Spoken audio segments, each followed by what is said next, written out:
الحمدللہ رب العالمین۔ حدیث شریف میں ہے کہ جب بندہ الحمدللہ رب العالمین پڑھتا ہے تو اللہ تعالیٰ فرشتوں سے فرماتے ہیں حمدنی عبدی، میرے بندے نے میری حمد اور ثنا بجا لایا۔ جب یہ پڑھتا ہے الرحمن الرحیم تو اللہ تعالیٰ فرماتے ہیں اثنا علی عبدی، میرے بندے نے واقعی تعریف ہے۔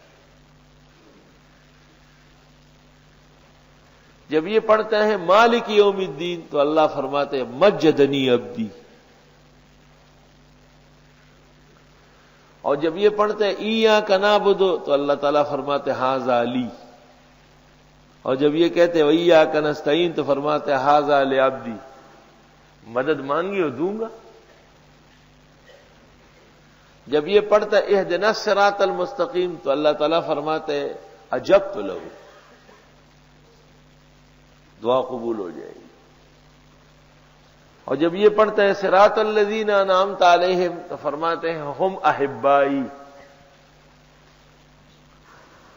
اور جب یہ پڑھتا ہے غیر المغضوب علیہم ولا الضالین تو جواب ملتا ہے کہ ہم اعدائی و اعداؤ،